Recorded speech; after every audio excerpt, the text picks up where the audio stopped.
Thank you. I think one of the things that so often we think about when we think about this country is that we tend to think about how the original 13 colonies were along the Atlantic coast. And for those of us who are into genealogy or who've done family research, we find that our families tended to migrate quite a bit, even for those of us who dropped my line off here in Tennessee, but certain lines of the family kept going westward. And it's fascinating to kind of trace those patterns of westward migration and to talk a little bit about how that's unique. One of the things we talk about in history so often is that the geography determines a lot about the character of the people, and then it contributes to political development, to social development, and all of that. And one of the things that makes this nation very unique from our European counterparts, where so many of us have ancestors that came from, is that those are in relationship to our country, much older, much more ancient nations of people, countries of political origin, and their populations became larger much earlier on. And when we talk about the United States, we talk so often about westward expansion. We talk about manifest destiny. We talk about that westward expansion and that idea of being able to keep moving west, to reinvent yourself, to have another chance at being successful. Heaven knows some of us have needed several times to sort of start all over again and figure out what it is we want to be when we grow up, if we have decided by now or not. I thought today that we would do, instead of trying to do everything about westward expansion, which you can teach an entire semester course in it, is that I would look at quickly being 8 minutes or so on each of them, on manifest destiny, what most people consider manifest destiny to be, the pluses and the negatives of how people interpret it, especially today looking backwards. Then we'd talk a little bit about maybe the Wilderness Road and Daniel Boone. Then I thought we'd talk about Lewis and Clark, because these are big chunks of history, big movements within that westward expansion. I thought I'd throw the Donner Party in just because I think we all probably have heard about the Donner Party. We see sometimes the political cartoon jokes, and we realize that westward expansion was certainly not always an easy process. And then I figured we'd end up with the California Gold Rush. Not that I have any ancestors who made it to California and became incredibly wealthy during the gold rush, which is not uncommon because the majority of people didn't become wealthy. So let's talk a little bit about manifest destiny. And it's an interesting term because it was coined by a newspaper man, as so often terms are for different periods of history. We give names to things, whether it's, we talk about yellow journalism or we talk about imperialism. Well, manifest destiny, really, we hear it mentioned for the first time in 1845, but of course we'd had westward expansion from pretty much the moment that we had ancestors who landed here in the original English colonies, true in the original Spanish and French colonies. But if we look at the origin of the nation, we tend to think more of the English colonies. It's kind of interesting when we think about manifest destiny. John L. OSullivan, who actually is the one who coined the term, in his editorial, when he's talking about it, he wasn't intending it to be a compliment. He actually was a little bit critical because he kind of felt like that we were politicians in particular, as they began to look westward, as they looked at territorial gains, as they looked at new states being admitted to the Union, as they looked at the conflict between political parties, slave issues, all those sorts of things associated with it.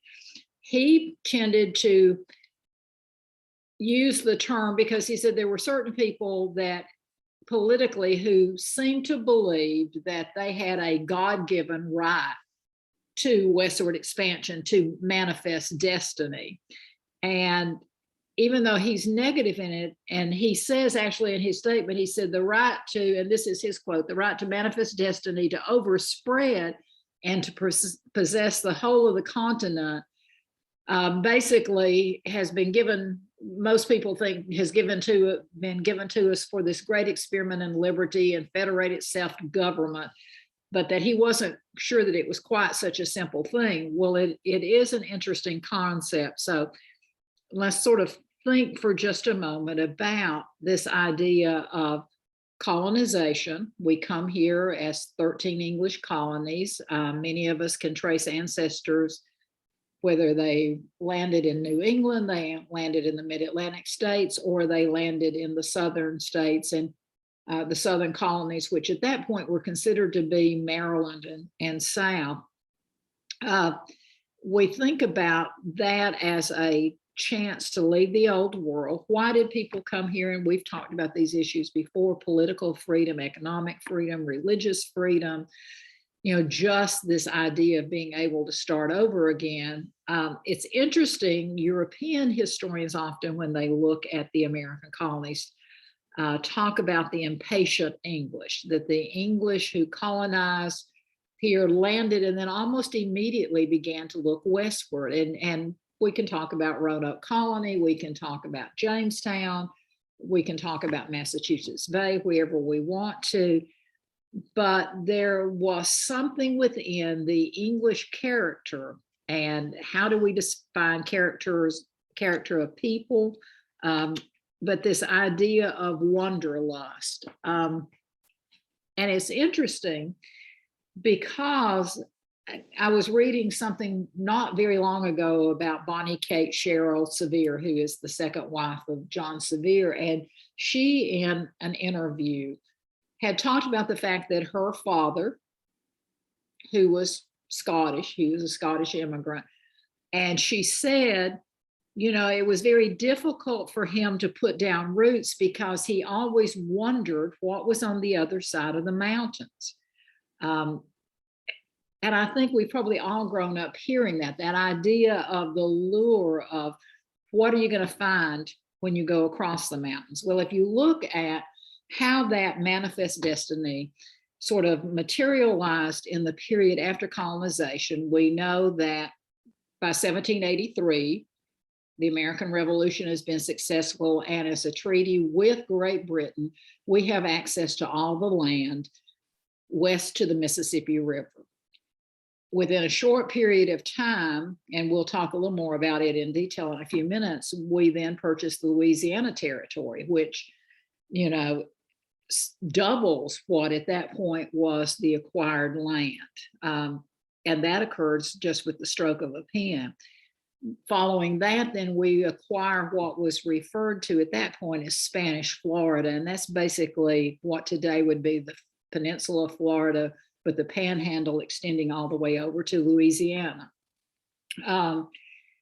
We take control of it in 1819, 1820. Then we sign a treaty with Great Britain that sort of settles the northern boundary along the Great Lakes, and we suddenly find ourselves legitimately in control of the Upper Peninsula of Michigan. We're looking at what today would be Wisconsin, Minnesota, and we continue on even with a claim to the Pacific Northwest that comes out of a treaty that we will have with Great Britain, and through the Mexican War in 1846, 1848, then we gain much of the southeastern United States. So if you think about it, that's an amazing period of expansion, because we gain independence in 1783, and by 1850 we're all the way to the Pacific Ocean. That's amazing when you think about how quickly all of that begins to occur. So manifest destiny, this idea that it wouldn't have happened if it had not been ordained by God. And that's what a lot of people would say is, if it were not meant to be, then it would not have occurred. Of course, there are also those who are critical of manifest destiny, who are critical of how quickly we swept across the nation because of those who were already in place on that land in many cases. In some cases, and we'll talk about that with the Louisiana Territory, in some cases, we were able to make friends with the people who are already there, the native peoples who were there. In other cases, we displaced them. In other cases, quite frankly, they were decimated by actions, whether it was exposure to illness and disease or whether it was conflict. And it's sort of a classic story of when you expand so quickly, can you maintain control? If you think about the Roman Republic and how quickly the Roman Republic transitions from a republic to an empire as it begins to spread out all across Europe, all the way north to Britain, all the way into the Middle East. And it was that overexpansion, North Africa and everywhere, that ultimately the Roman Empire simply could not maintain control. It could not balance the power, the needs, the income, the amount of output that needed to occur. All of that we kind of look at and think, so often you'll hear is, can we manage all of this? Well, if you think about in the last half of the 19th century, as we begin to enter this period of imperialism, the term that will be used internationally, and we will pick up, we purchase Alaska in the 1860s, we pick up the Hawaiian territories, we pick up Puerto Rico, the Philippines, some of those territories as the result of the Spanish-American War, and the nation suddenly goes beyond just our continental boundary, what will eventually become the 48 contiguous states, and then ultimately we'll add those other territories, but we will move a little slower with Alaska and Hawaii because they don't come into the Union until within the lifetime of many of us that are listening to this. We remember Alaska and Hawaii, changing from a 48-star flag to a 50-star flag. So it's kind of fascinating when you think about all of that. So let's talk a little bit about how does that expansion begin to occur. So how many of you grew up watching Daniel Boone or Davy Crockett, or, all of those? Disney used to do wonderful things with all of the sort of the frontier adventures, Mike Fink and Pecos Bill, even those that were technically folklore sorts of stories. Well, we know that westward expansion begins almost immediately upon settlement, but it's fascinating if you look at it and you think about Daniel Boone. And I'm going to use Daniel Boone as an example. There are other frontiersmen that we could use to talk about how this all occurs. But I kind of like using Daniel Boone because he will spend time in what today is Tennessee. He certainly left his stamp on Kentucky. But 1775, so as the American Revolution is beginning to develop, we have already, by 1775, there's been the Boston Massacre. We've got all of these attempts by the British to bring us back into the British fold, to make us pay taxes, to make us be good citizens of the British Empire. And of course, the conflict is we don't want to be colonists, we want to be true English citizens, and that will lead to the American Revolution. Well, by 1775, now Daniel Boone is quite famous, but Daniel Boone in 1775 begins to blaze a trail into the frontier, and he will come across the Cumberland Gap. And that's a notch in the Appalachian Mountains that's up toward where Kentucky, Virginia, and Tennessee all sort of come together. And that notch that he is able to identify, and then as he begins to clear a road, will eventually become the Wilderness Road. And ultimately, in a period of about 35 years, from 1775 until about 1810, over 300,000 settlers will pour into what will then be southwestern Virginia, west-eastern Kentucky, and northeastern Tennessee, as they come across the gap into these. So the earliest origins of the Wilderness Road. Now, Daniel Boone didn't just kind of go out and go, let me create a trail from scratch. What he was able to do was identify what had historically been paths westward. And it's hard for us to imagine today, but once upon a time, absolutely huge herds of buffalo roamed what today would be Western Virginia, Eastern Kentucky, Eastern Tennessee. And there were trails, buffalo trails. Those trails had then been adopted predominantly in that part of the country. It was the Shawnee and the Cherokee, and they used those trails to attack each other. And then ultimately they will use them in some cases to attack the European settlers, European American settlers, as they move westward. That path by the native people you'll often hear referred to as the Great Warriors Path. We know that in 1750, an earlier explorer by the name of Thomas Walker, who was a doctor, came out of Virginia, decided that he wanted to push westward to be able to open up land for settlement. But he found that southeastern Kentucky was just rough. And, you know, I read those statements sometimes. You read the things that he wrote, and he talks about how inhospitable the land was, the hollers and the hills and the creeks and the rocks, and just how barren in many cases. Well, much of that is what today we think of as Harlan County, Kentucky, and other areas that are mining areas. But ultimately, he will turn around and give up. But he did take a lot of notes, and Daniel Boone will use a lot of those notes as he begins to explore. So Daniel Boone's born in 1734. So he's in his 40s when he begins to explore. He has moved his family from Pennsylvania to North Carolina. He had fought in the French and Indian War, and he actually served 2 terms in the Virginia General Assembly. But he didn't like how populated the region was beginning. So he first ventures out doing hunting expeditions, taking people westward in the late 1760s.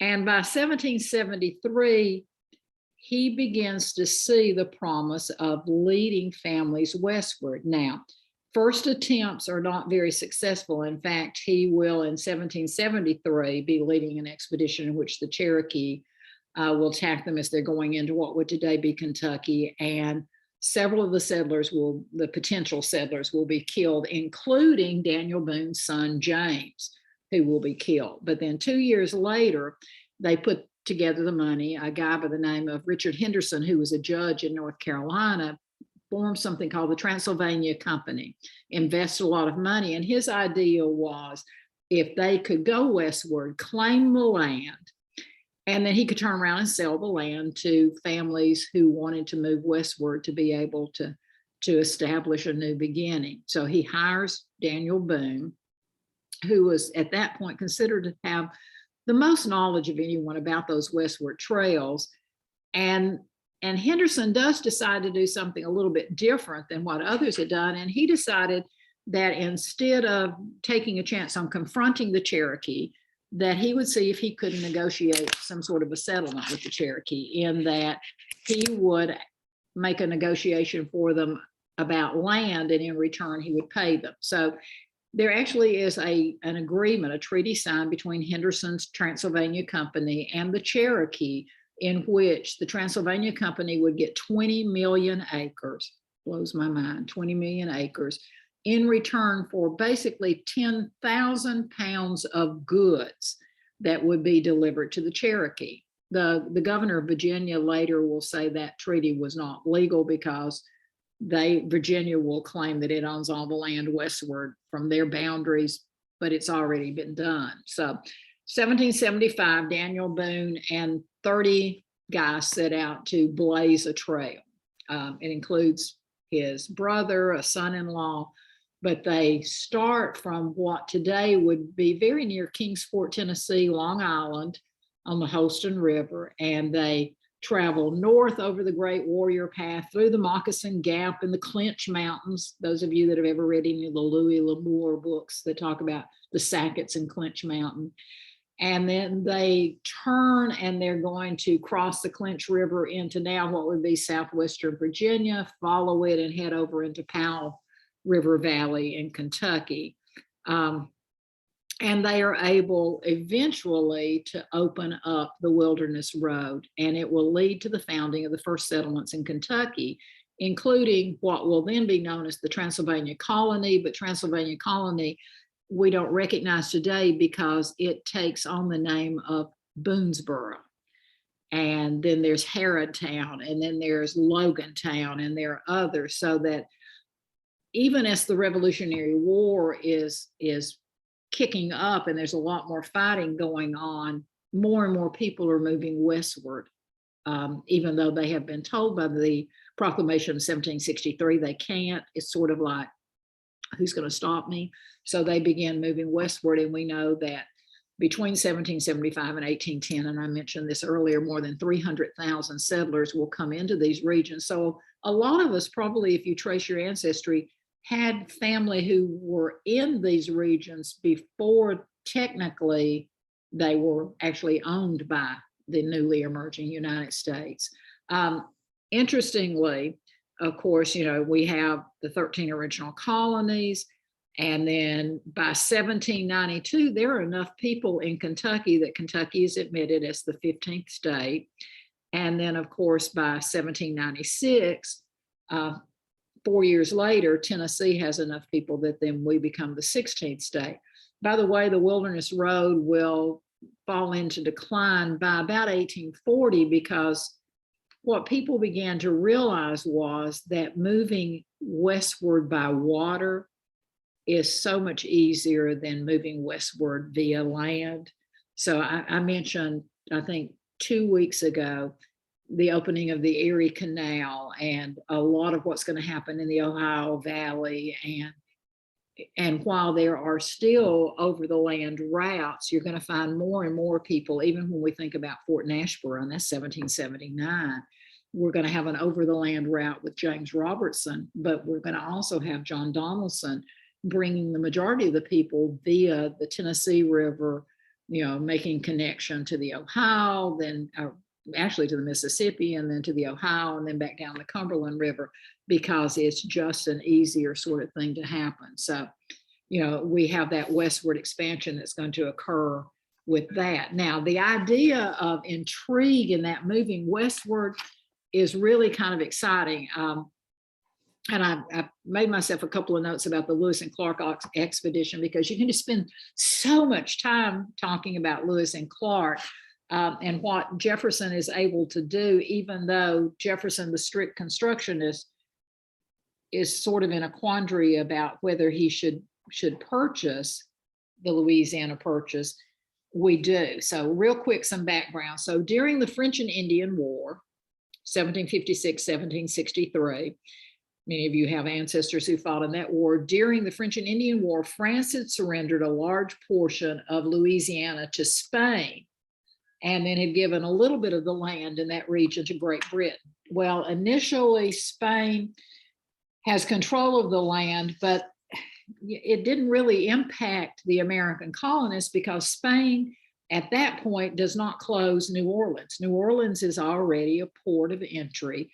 The Mississippi River, once we have access land all the way over to the Mississippi River, if the easiest way to travel westward expansion is doing waterways, then certainly the easiest way to get goods to market is also waterways. And New Orleans becomes a major port for exchange, just like Savannah, just like Charleston, just like Boston, just like New York City,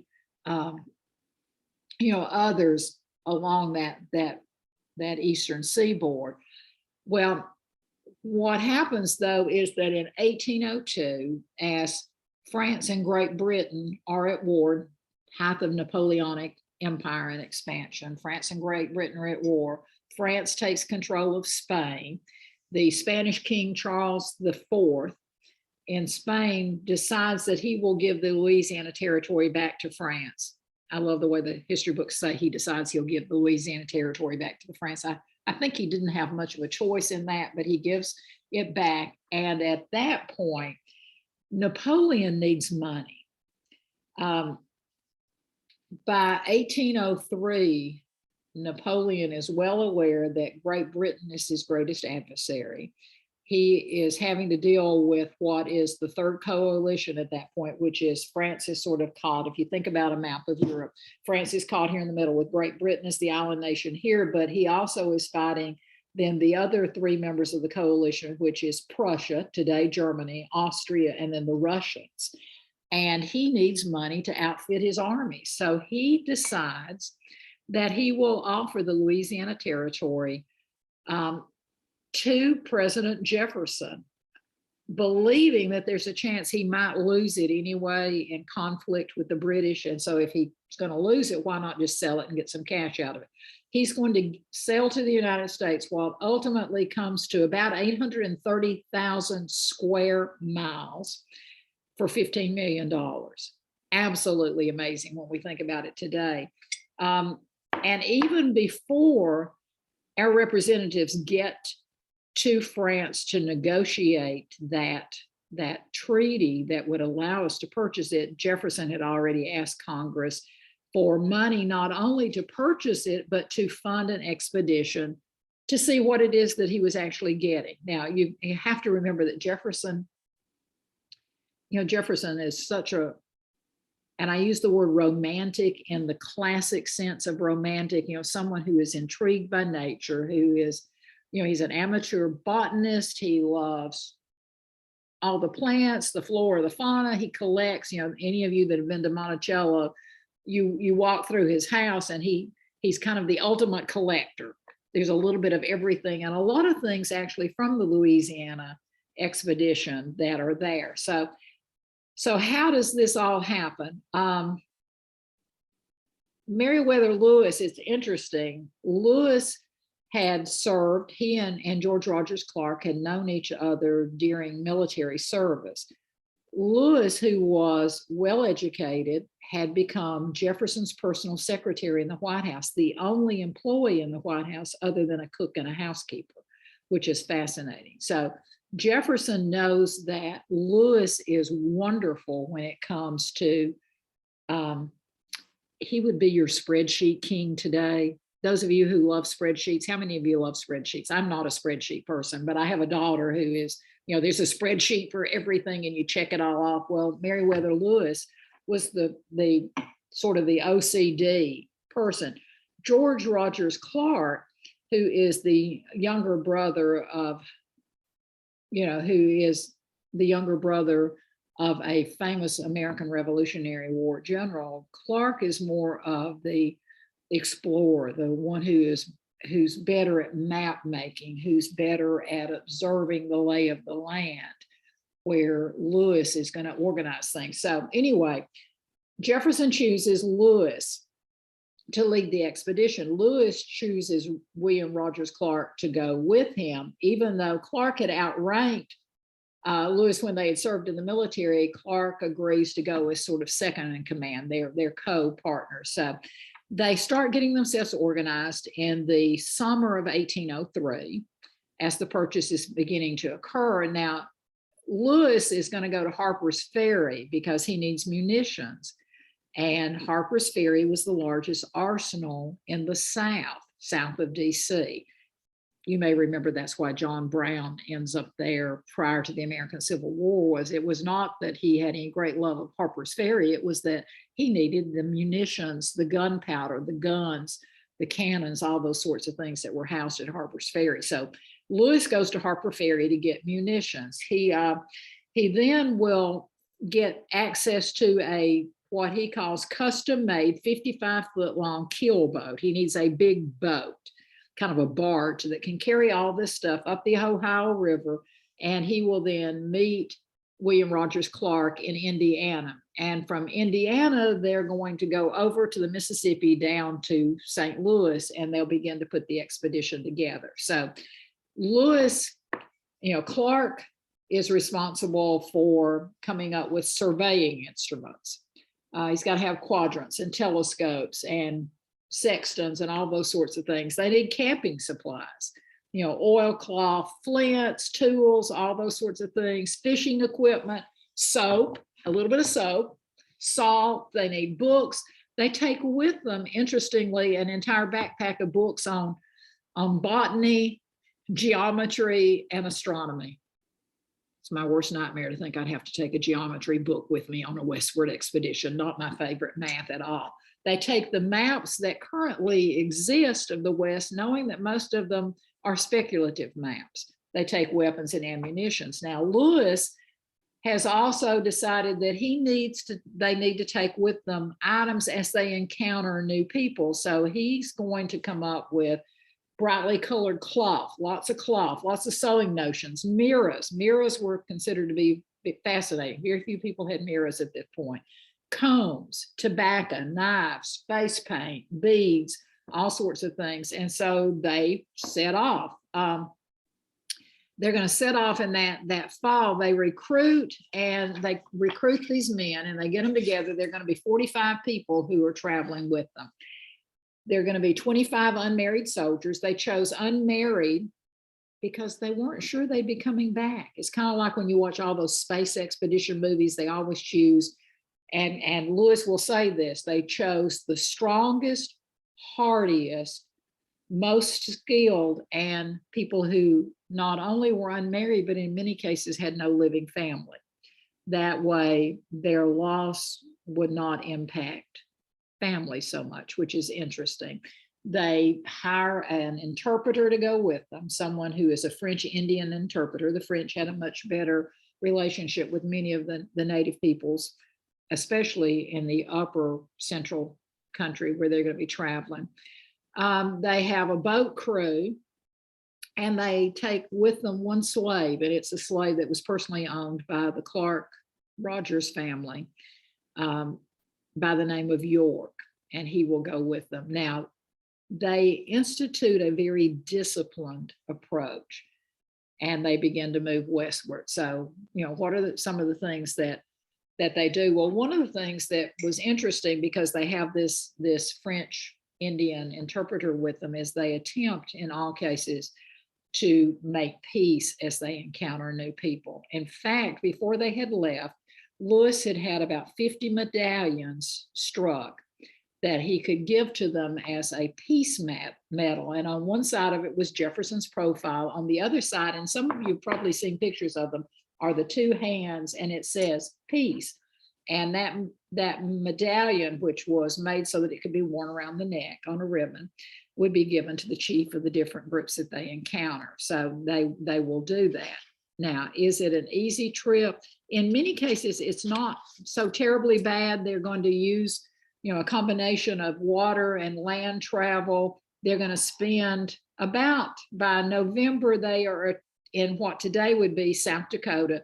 They're going to spend the winter there. They are smart enough to know that they cannot traverse across, the northern part of the country in the wintertime. The accumulated snowfall in those regions just made travel impossible. So they build a fort. They settle down with the Mandan Indians. They build a triangular fort, which was a unique design that Lewis comes up with. Instead of being 4 walls, it literally is a triangular fort. It takes less material to build. It's an appropriate size for the ones that are with them, and they will spend that winter hunting, camping, preserving meats, building canoes, things that they're going to do leather clothing. They're going to make moccasins so that when spring comes, they'll be ready to head out and to head westward. We know that from Clark's notes that when spring comes, the majority of everyone is in really, really good health. They have wintered quite well. So while they're there at Mandan, they meet a guy by the name of Toussaint, and my French is horrible, but it's Charbonnet. And he has a wife who is Shoshone by birth, but has been captured by a rival tribe. And then she had been sold to Charbonnet at about the age of 12. And, we in the American culture today call her Sacagawea. That's probably not a good translation of her name. But anyway, the two of them together then will accompany them westward from that point on. They will head westward. The most difficult part of the trail will come when they hit about where the Bitterroot Mountains are, which is today what would be Northern Rockies, up in that area. And it's going to be an incredibly difficult winter. They will make it until it's time to camp for winter again. This time it's a rough winter, lots of dehydration, lots of hunger, bad weather, there's less camping available.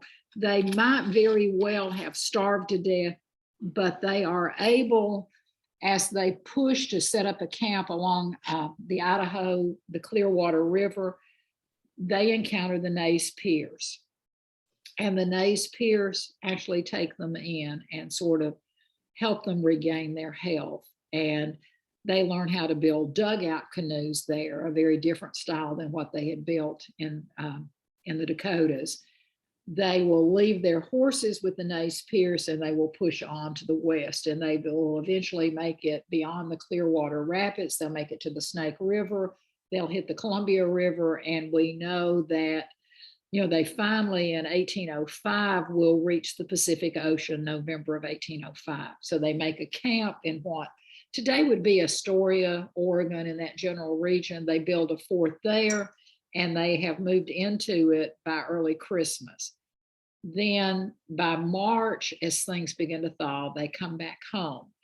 So, you know, that's kind of an overview of how they're traveling. So what's important, you know, what do we gain as far as knowledge from what Lewis and Clark are able to do?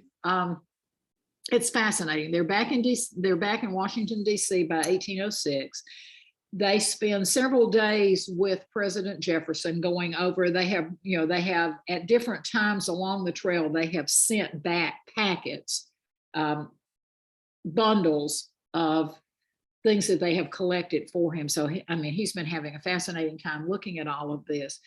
But they come back having traveled over 8,000 miles. They have mapped everywhere that they've been. William Rogers Clark is fabulous map maker. So they have wonderful maps. They have at least 120 animal specimens that up until that point we did not know existed. Over 200 botanical examples.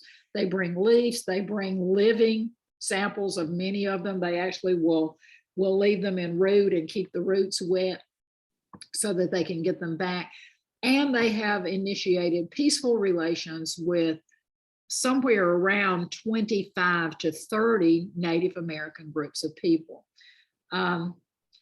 Following the expedition, just a real quick thing, as a reward for them having gone westward, Jefferson will make Lewis governor of the Louisiana Territory, and he will make Clark brigadier general of the Louisiana Territory militia. And he becomes the first federal Indian agent. Lewis is a lousy governor. He drinks too much. He doesn't work quite enough. He actually will come back to this region. He had lived in Georgia for a period of life. He will actually be on his way back eastward when he will die mysteriously in 1809 in Tennessee. He spends the night at a boarding house not too far from Jackson, Dyersburg area, and he is discovered dead. History tells us probably he was poisoned and they robbed him. But anyway, he dies. Clark is much more successful. He's very successful career-wise. He knows how to manage things and has that discipline. So, okay, so westward expansion, Lewis and Clark. So let's talk a little bit about the Donner Party. So, you know, as we're adding territory, people are fascinated by going west. Now, if you think about it, 1846, we're involved in the war with Mexico.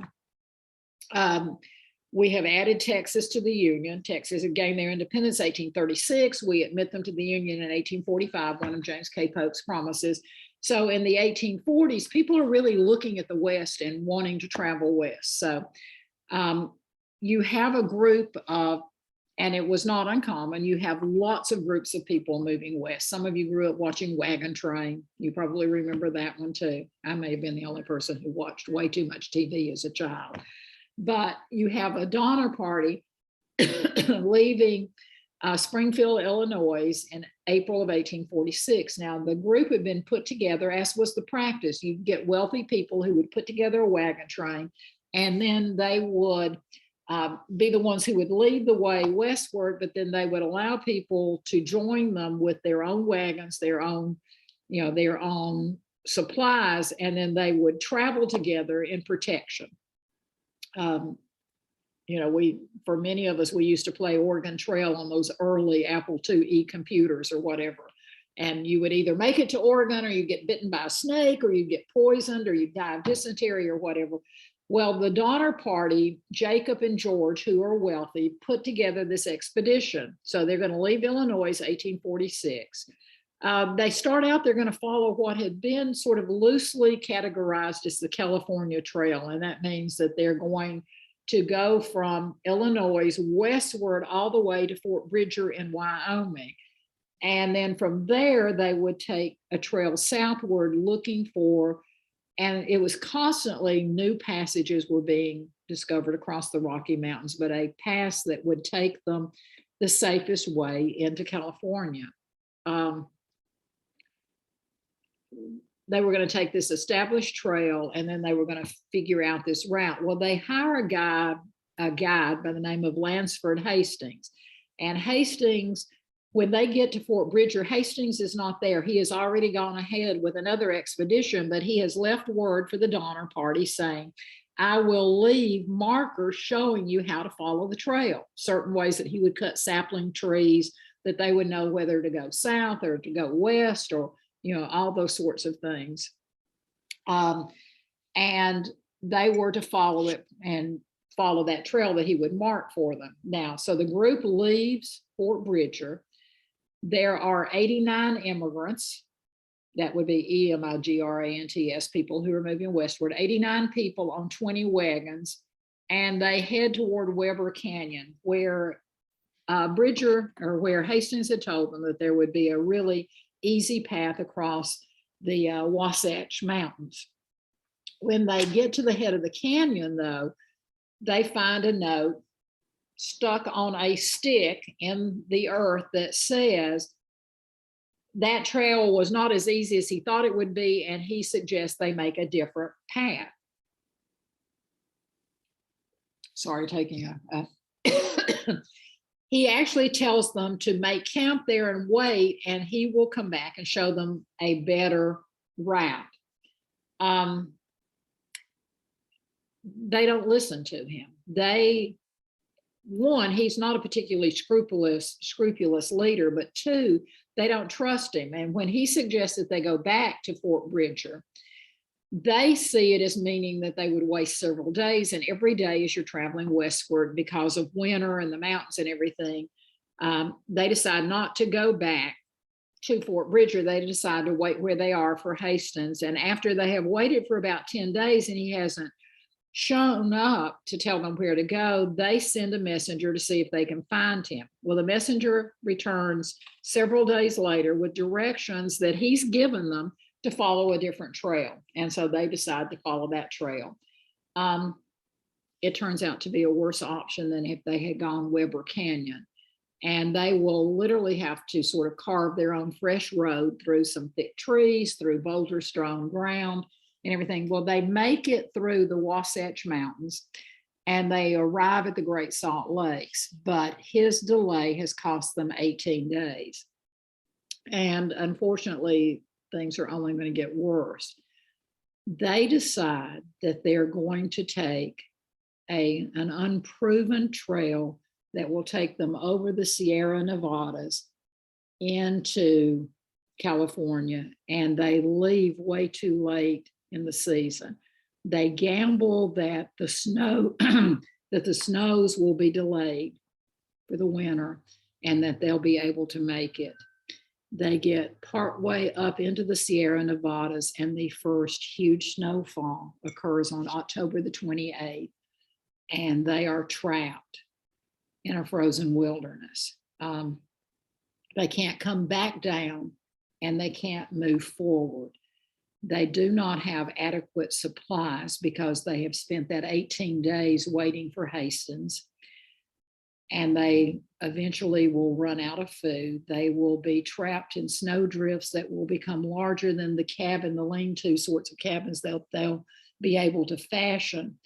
And we know that according to the stories that emerge when eventually their site will be found, we know that that only 45 of the 89 will eventually make it to California, and that to be able to survive, they have resorted to cannibalism. They were able to preserve the bodies of those who died first, and then that's how they will be able to survive until they can get out of the mountains. So it's one of those absolutely horrible chapters in Westward history. It's not the only time that you have wagon trains, groups of people traveling west, that they're going to be trapped, that many will die. It plays for us again the importance of those pathfinders, the bridgers, the the Pikes, others who could find those trails, mark those trails. But it's the most tragic of all of those stories. So I'm looking at the clock real quickly. Let's talk westward expansion a little bit, and let's talk about the gold rush. I think everybody likes to think about the gold rush, whether it's the California gold rush, whether it's later the gold rush to Alaska. But let's, in the 10 minutes or so that we have left, talk about the gold rush, because it really does have an impact on manifest destiny and westward expansion in this country, because it's going to really whip the wheels into motion. So January 24th, 1848, you've got a guy by the name of Marshall, who is a carpenter, who's working at Sutter's Mill, which is in California, and he is helping to expand the mill, when he discovers flakes of gold from the American River in the water in which he is using to flow the mill. Sutter is a Swiss-German citizen who has come westward. He has created this new colony that's actually called New Switzerland. It's actually going to end up being the city of Sacramento, but it's originally New Switzerland. And he's hired Marshall. Marshall discovers the gold. Marshall, who had grown up in New Jersey, knew what gold looked like because he had seen it earlier on the frontier. And Marshall will later tell people that it made his heart thump, for he knew it was gold. Well, within days, they're trying to keep the secret, but within days of the discovery, almost simultaneously, the Treaty of Guadalupe Hidalgo is signed, which is the treaty that ends the Mexican War. And it gives the United States control of today what would be much of New Mexico, Arizona, Nevada, Colorado, all of California. And it's almost, it's amazing when you think about how quickly all this will happen. So 1848, gold is discovered. There are basically 6,500 people in what would have been the California territory. And of those 6,500 people, only 700 of them are Americans. Most of them are Mexican Americans who have been up in that region because Mexico and Spain had controlled California. There are also about 150,000 native people living in the region of California. About twice the number is when the Spanish had gotten there in 1769. So their numbers have been increased. So what happens? Well, Marshall and Sutter are going to attempt to keep the news quiet, but of course it doesn't stay quiet.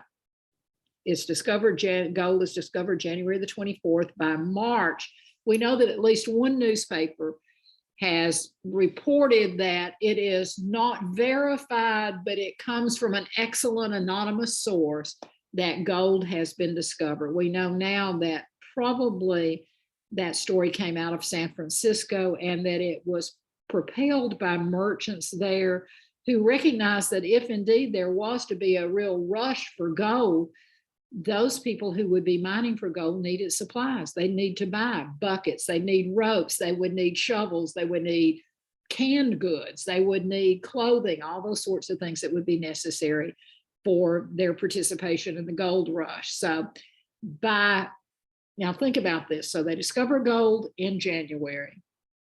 It hits the newspapers in March, and by June, 3/4 of the entire male population of San Francisco has left San Francisco, and they have headed inland to where the gold has been discovered. That's how quickly it occurs. Almost simultaneously, of course, the word gets back east that gold has been discovered, and every person who has this desire for get rich quickly, adventure, I'm going west, I'm going to pan for gold or whatever, as the news spreads. Some of the first migrants begin coming from some of the strangest places. They'll come from Oregon, that's relatively close. They come from the Sandwich Islands, what today is Hawaii. There are people who show up from Mexico, from Chile, from China to be a part of the gold rush. I mean, it's absolutely amazing. So much so that when the inaugural address is made in 1848, Zachary Taylor will talk about an abundance of gold. In the inaugural address, will say an abundance of gold is of such extraordinary character that it would scarcely command belief if it were not authenticated by reports from the military. That just sort of unleashes everything. So you've got people borrowing money, they're mortgaging their properties, they're leaving their families behind, they're spending their life savings, and they're heading west in the hopes that they will get rich quickly. Do they get rich quickly? There are a few who do. The majority of people, that's not what will happen at all. But by the end of 1848, think about it, by the end of 1848, there are 100,000 people in California.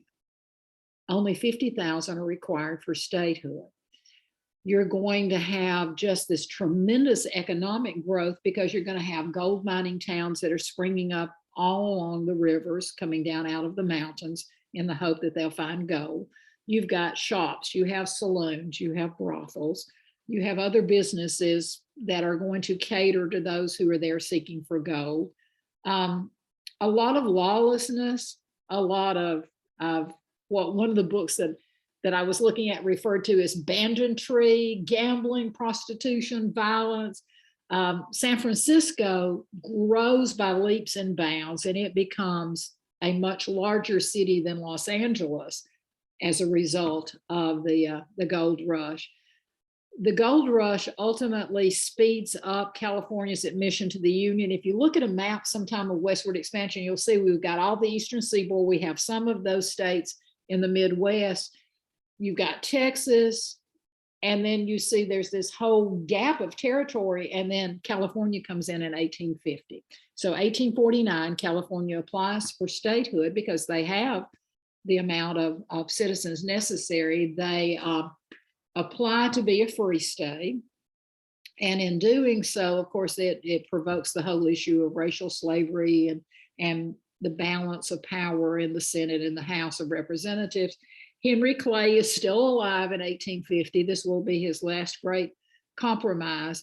But the deal is that California will come in as free, with the territories of what will eventually become Utah and New Mexico will be left open to what will be called popular sovereignty, meaning the will of the people. The people will be able to decide that question for themselves. So popular sovereignty becomes that huge sort of thing.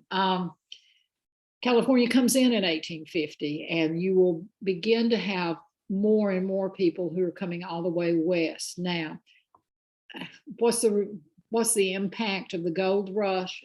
It's interesting because technology, by 1853, they've come up with a form of hydraulic mining, which is going to be able to use water to flush out some of those, what they suspect are going to be loads of gold and everything. And, physics was not my favorite science. I have a degree in chemistry, but they're going to use hydraulics to be able to flush out, and it will make it easier to access some of those loads where they believe that there might be gold, but it's also going to be incredibly damaging to the environment and to the landscape in those areas. They're going to do quite a bit of damming to supply water to the mining sites, which then will change the course of the rivers away from some of the farmland, which will impact future growth in California. And of course, water, we know even still today, is a major issue in California.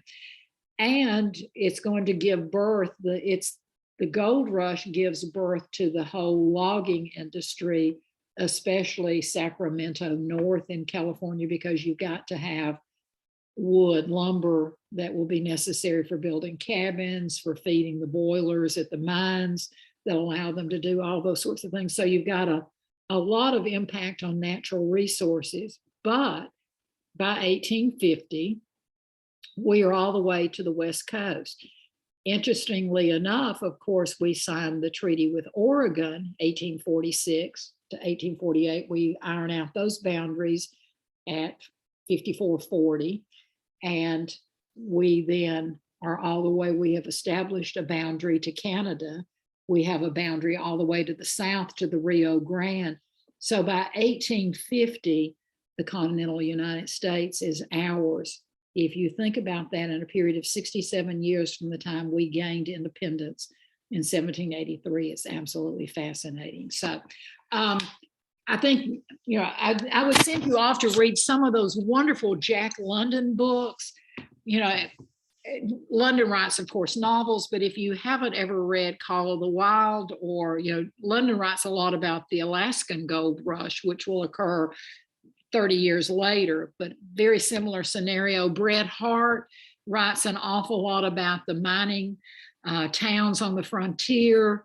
There's just fascinating fiction that's based on historical truths. And then there are also some wonderful books out there. I will put together a list of some things that you might want to read about Manifest Destiny, about westward expansion, whether you're talking about 2 years at the mast. And by the way, this is also the period of time when we're really going to see a lot of ocean travel, because to get from the East Coast, many people considered it was simpler to get aboard a schooner and go around the Southern Cape and then come back in and land in California.